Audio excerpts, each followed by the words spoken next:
is today's word. This is today's word. This is the Today's Word podcast with Rick Pena. Hello, good morning. This is Rick Pena, and I bring you today's word for August 30th, 2017. I'm teaching a series entitled As Jesus Is, and this is part 27. As Jesus Is, part 27. I trust that this series has been a blessing to you thus far, and we're going to continue to pour in the word into your heart so you can see yourself as Jesus is in this world. So last week I told you that we have been looking at 1 John 4, 16 and 17 for over a month now. But I was going to add to it John 14, John 17, and then also Philippians 2.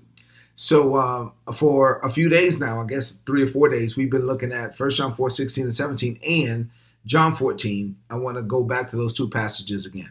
So in 1 John 4, 16 and 17, the Apostle John said this. He said, "And we have known and believed the love God has for us." Now, God is love. He that dwells in love dwells in God, and God dwells in him. Herein is the love of God made perfect, that we may be able to stand before God on the day of judgment with boldness, knowing that as Jesus is, so are we. In this world, our boldness, our confidence comes from him, and it doesn't come from us. Now, in John 14, Jesus is having a conversation with his disciples, and he's letting them know that he has to die, that he's going to leave, that he's going to leave them. And then Philip said this. He said, "Lord, show us the Father. That's all we need." He said, "Before you leave, I just want you to show us the Father." And Jesus was perturbed by what Philip said. He said, "Well, come on, Philip. I've been with you for all this time, for over three years now. So how is it that you don't know me?" He said, "You should know me by now. Anyone who has seen me has seen the Father. So why do you say to me, 'Show us the Father'? Don't you believe that I am in the Father and the Father is in me? The things that I've told you, they don't come from me. The Father lives in me, and he's doing the work." So he's saying, the Father gives me the words, the Father performs the work. And then he said, "Believe me when I say that I am in the Father and the Father is in me. But if you don't want to believe that, then watch this. At least believe me for the miracles." I dealt with that yesterday. I'll kind of flow in the same vein today. He says, if you're not going to believe me when I just say that I'm in the Father and the Father's in me, then at least believe me for the miracles. You know, the miracles that I perform, they can't be performed through humanity. These are superhuman. These have nothing to do with human power, human ability, human strength. At least believe me for the miracles. And then he said, and I can assure you, like you're looking at me and you're looking at miracles, I can assure you that whosoever believes in me is going to do what I do. And even greater works, because I'm getting up out of here. I'm going back to the Father. He said, yes, believe me for the miracles. I'm doing miracles because I'm a human conduit of the divine. And whoever believes in me is going to do miracles too. And it's not about me and it's not about them. It's because I'm going back to the Father, and the Father's going to live in them just like the Father lives in me. And so he said this, and that's kind of what I'll flow in on today. So yesterday I was really driving home the fact that miracles are evidence of God. Miracles are evidence that God is on the inside of you. A miracle is a supersession of human laws. It's something that humans can't do, but obviously it was done through a human, and it really wasn't the human doing it. It was God in the human performing it for his glory. So the Father lives in us. He gives us the words and he performs the work. So what does this mean to you today? As I keep driving home this message, as Jesus is, I'm driving home these experiences with God. I'm driving home the fact that we are supposed to be human conduits of the divine. So in that vein, I have 5 things to share with you on this morning. Here we go.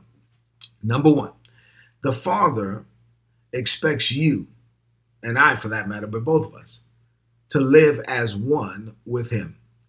The first step in making this a reality, of you living as one with the Father and the Father living as one with you, the first step in making that a reality is seeing yourself as one with God. You will never live as one with God if you can't see yourself as one with God. You got to see it to be it, right? And so the first step is I'm driving this home so you can see yourself literally as Jesus is in this world. So you can see yourself literally as one with the Father. So you could say what Jesus said, if you see me, you've seen the Father. I am one with the Father. Number 2, once you see yourself as one with the Father, you are then in position to attempt things that exceed human power, human ability, human strength, right? So now you got to attempt by faith the impossible as you're led of the Holy Spirit. And at first, you're going to feel uneasy.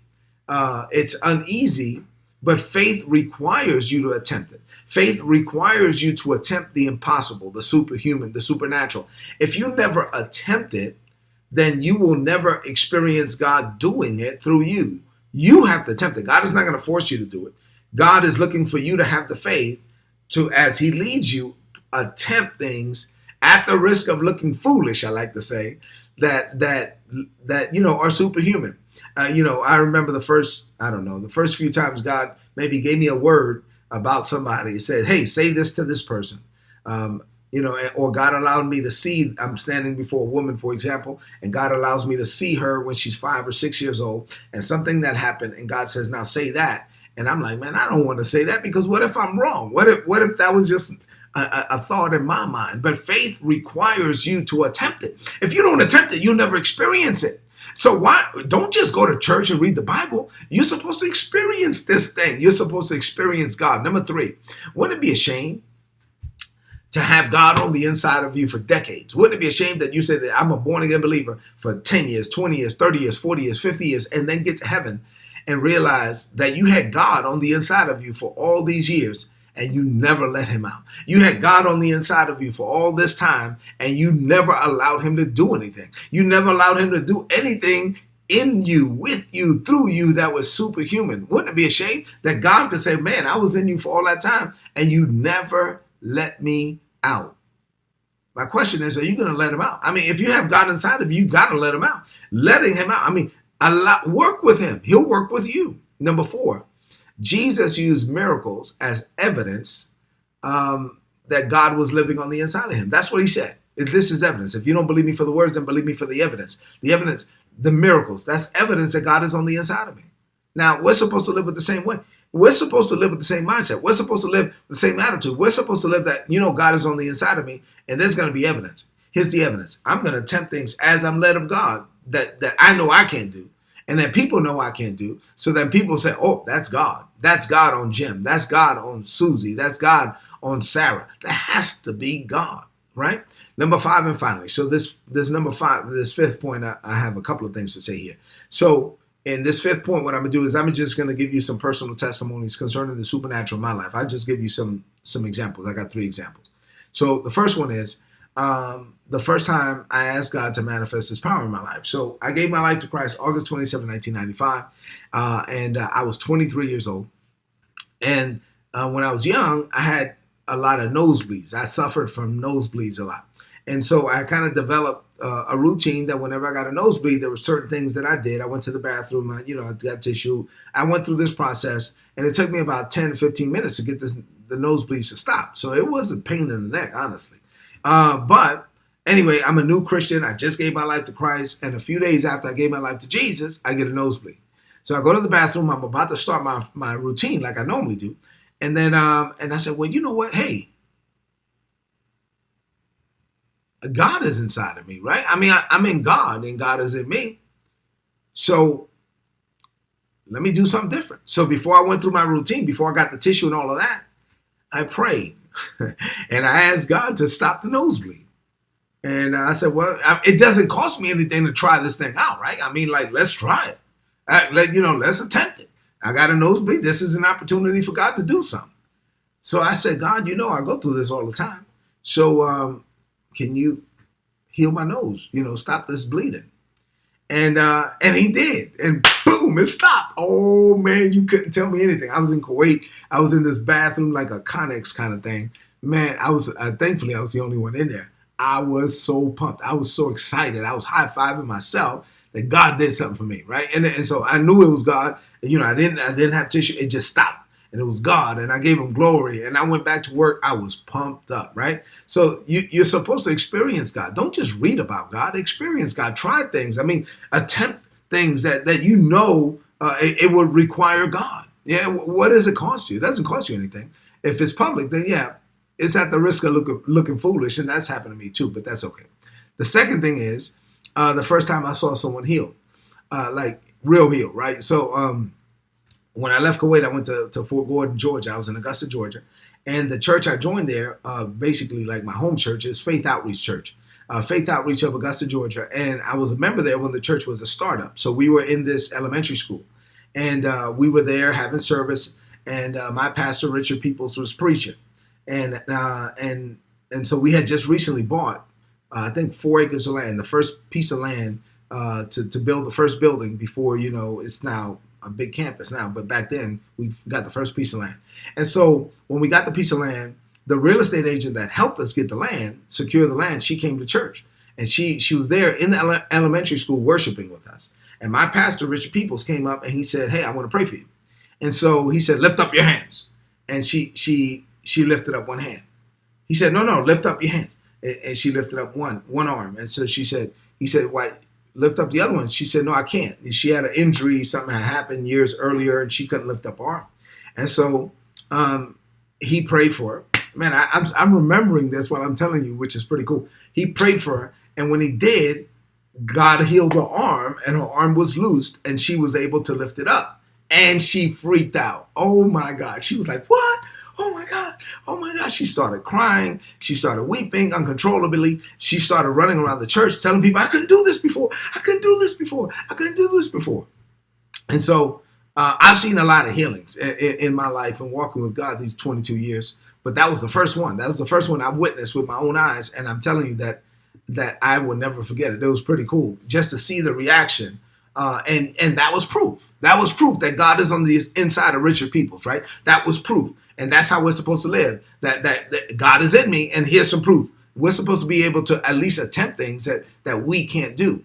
And then last one is I'll just use an example of me. So God has used me to heal lots of times. I can't remember how many times, but I'll just use an example I thought of this morning. So a couple of years ago, I'm preaching a message in Woodbridge, Virginia, and after the message, I give an altar call. If you need prayer, come up here. And people come up, and so I'm praying for people as I go one by one, and I get to this woman, young lady, who asked me to pray for her ear. She couldn't hear out of one ear, and she said she had an accident and it left her with a total loss of hearing in one ear, and she had not been able to hear in that ear for years. And so I said, okay. So I prayed. I mean, it's not like I have healing anyway, right? It's not like I walk around with healing. God is the one that has to heal. So I invoke God's presence just like I had hundreds of times for people. I just prayed. So I prayed, invoked God's presence. God touched her ear, and she heard pop, pop. She heard something. And then that was it. Her hearing was restored, total hearing restored. And she went to the doctor and everything and validated it. But there, her hearing was restored, and I gave God glory. I went on to pray for the next person. And she rejoiced, and the people rejoiced. Well, there was someone there at the service, a friend of mine, that had come to hear me preach, and he was amazed. So he called me afterwards to talk about it. He had never seen that like that. And I was like, well, that's really not that uncommon, right? I mean, so I said, okay, well, to God be the glory. But then he told me he had been in church all his life, and he never experienced that. And that, to me, was sad. And that's why I'm teaching this series. That's why I'm teaching things like this, because here we are. There are Christians that are saved, that walk with God for 10 years, 20 years, 30 years, 40 years, all their life, and they never experience the supernatural. Isn't that a shame? I mean, you're supposed to walk with God, and you're supposed to experience the supernatural on a regular basis. The supernatural is supposed to be natural for us. So let me just close by saying this. If you are one with God and God is one with you, then he's going to be able to do things in you that you can't do, but he will never do it if you don't attempt it. You have to have the faith to attempt it. So let's close this message out with a declaration of faith. I want you to repeat after me in faith from a believing heart. Say, Father, this is a year of great victory for me. I am one with you. You are one with me. Jesus was a human conduit of the divine. Jesus said that I would do what he did. I declare that I am just like Jesus in this world. I have God on the inside of me, and I'm determined, Father, to let you out. So by faith, I attempt things that I cannot do on my own, at the risk of looking foolish. And I do this for your glory, because as Jesus is, so am I in this world. I declare this by faith. In Jesus' name, amen. This is today's word. Apply it and prosper. If you're watching this on Facebook Live, please share this on your timeline. Share this with your friends. Leave a comment. I read all the comments. If you're watching this on YouTube or live stream, then share this on your social media. Them that God, if they're born again, lives inside of them, and that he wants to get out. So let's go into this day and let God out. God bless you.